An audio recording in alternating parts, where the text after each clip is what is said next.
Alright, so went ahead and sanded the area where the crack was.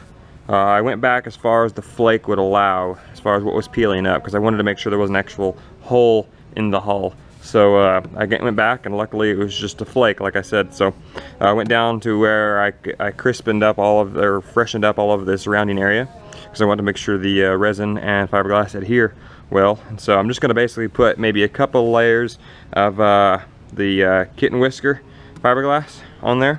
A lot of people use the grid style. You know, it's kind of all preference. I like the kitty whisker a lot of times because I can tear it up and make balls out of it to fill holes in the hull if there is a hole. So that's why I use that, and it kind of conforms a little better. So yeah, next is the fiberglass. It's very important, stuff like this. You want to get everything prepared before you start mixing your resin, obviously, because the resin will go off very quickly. So what I've done here is I got, like I said, sanded it nice and flat, cleaned up the surrounding area. What I'm gonna do is now I've cut my fiberglass. I just use, like I said, the whisker stuff, and then I use just a junky pair of scissors. I don't mind getting screwed up from the cutting the fiberglass, because it will dull scissors after time. Did that, cut my sheets, and what I did is I started with a big piece to cover the biggest area, and I slowly tiered down to kind of basically build up kind of a hump right here, so that I can have more material to sand down. More material is better than less. You can sand down, you can build back up too, but then you have to get the resin out and everything again. And I find it better just to go ahead and build up a mound basically of different sizes, working its way up. So, all right, let's mix the resin. Something you may not want to do is fiberglass with your shirt off. It's pretty stupid. It's going to be like a waxing commercial over here. I'm going to put the fiberglass on. It's just going to be some hair removal. It's probably a bad idea, but other than that, no, not doing this shirtless. You probably want to wear gloves too. Not only because it gets on your hands, it's pretty nasty, hard to get off. And another thing can actually kind of burn you. It gets super hot with the chemical reaction between the resin and the accelerator here. So, but let's see what we can do. So obviously you want to do this somewhere safe where you're not going to make a mess. This is a very safe place to do it, on top of my Jeep, because nothing you can hurt here. So a lot of times these come with a little plastic deal that can mix in. So I'm just going to use that. Pour in a little bit.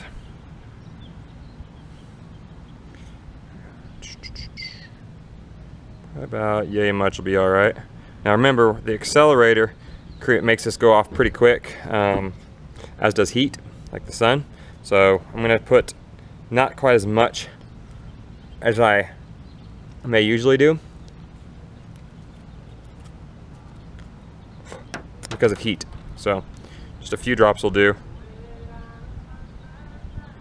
About like that. So, and you want to mix her up. Get that accelerator in there good, throughout the resin. All right, so we're gonna get our fiberglass in the resin, nice and saturated, so it all is kind of a one color. Okay, put this first layer on. Oh, it's such a mess.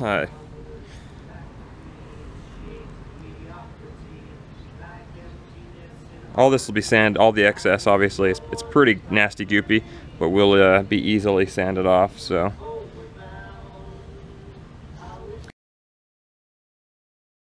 Because the resin takes about 2 hours to set up over here on my on the pontoon, the hull, I'm gonna come over here and see if I can make this look a little better.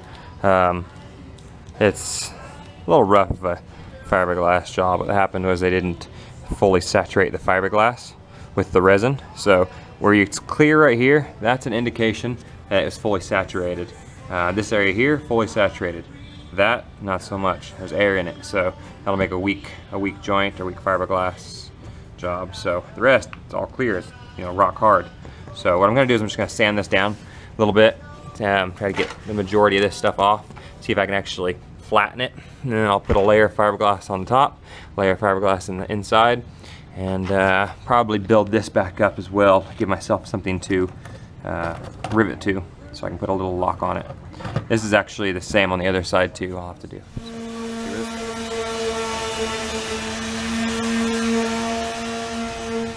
Another thing that's good to do when you're working with fiberglass is when you have cracks like this here, this fissure can keep on going underneath the fiberglass. So what you do is you take a drill bit, about yay size, and you go a little bit ahead of the crack in the direction it's going. what you're doing is you're creating a radius, you're breaking that line of fissure. So it's gonna stop the crack there. And who cares about a hole, because we're gonna be fiberglassing it anyway. And that hole will be covered up and filled in. But that's a good thing to do whenever you're fixing cracks. As I put this on, I'm pushing it on this kitty whisker stuff. What I kind of like about it is the fact that it's almost moldable because it's so piecey. Now, but what you want to make sure to do is try to fan it out a little bit and look for air bubbles in it. There's tiny little ones you can see kind of right here. There's air bubbles there, and they push out. If you just push across like you would like a saran wrap or something like that, put on stickers, just run those air bubbles out. And then once it starts setting up, super solid, does great.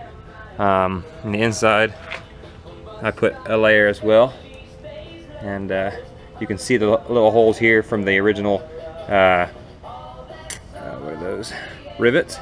So I got them filled in with a little bit of this, made little balls and stuffed inside of it, and yeah, so this should be really solid. And I'll come across this with my Sawzall, just cut off the excess across the top, and then sand her all down nice and smooth for a paint job.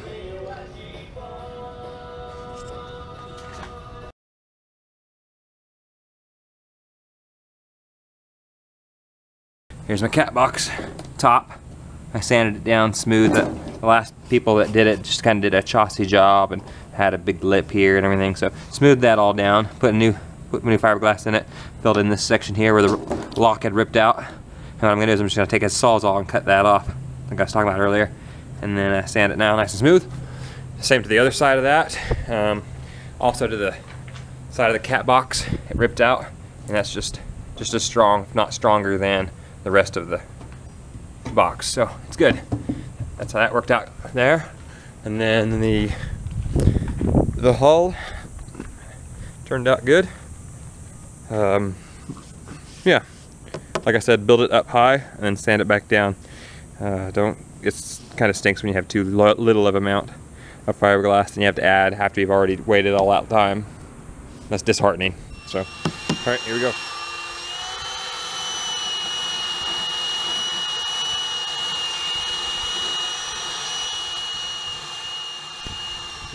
So that's how she turned out right there. Smooth enough. It'll be nice. This stuff here, as far as where the sanding came down over the gel coat, I'm not real sure what to do with gel coat just yet. I got to do some research, then I'll maybe make a video on how I fix that and make it nice and smooth. But I reckon it'll buff just pretty well, just buff out with a nice fine grit sandpaper and then some compound and stuff. It should buff out and be pretty shiny and nice. But all right, next is the cat box. I found that on this jagged edge right here, rather than my Sawzall, because that's pretty aggressive and jumps around, it's tough to get a nice straight even line. So I find my abrasive wheel on my grinder works a little better for that. So I'll show you how I zip this off real quick. My process is this to get the edge off, then I go to a belt sander, a pretty aggressive belt sander, and then I use my orbital sander to make it nice and smooth finish. Then I actually go to a block and sandpaper after that, just a nice smooth finish before I add my paint. So.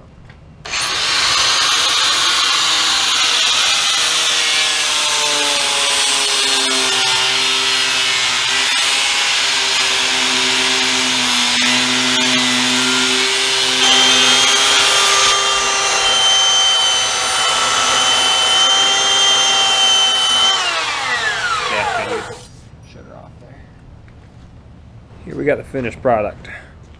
As you can see, there are, if you get the right angle, some low spots, and that's the air bubbles I was talking about and stuff like that. It depends how meticulous you want to be. I'm going for more structural integrity than and use rather than what it looks like. It's an old cat box. Not like I'm trying to make money off of it or nothing, but I do want it to work and look decent. So that's all right for me for what I'm doing. A few little divots ain't too bad. That just, like I said, air bubbles, not pushing on the fiberglass enough and doing it quick and dirty. So anyway, now what I'm gonna do, I'm just gonna take some plastic paint, some plastic, or just basically it's just plastic, steel, anything outdoors basically, and just brush across it a bit. Just a white paint, nothing special.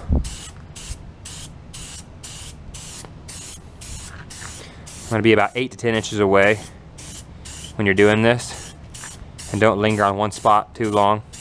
You get runs and it looks thick. And up here you can tell where I didn't quite use the orbital sander enough, and you can see the streak lines from the abrasive. Yeah,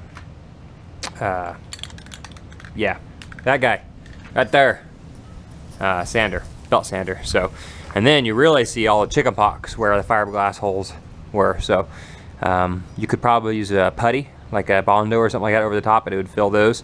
But like I said, I just want this to be halfway decent, not completely decent. All right, so there it is.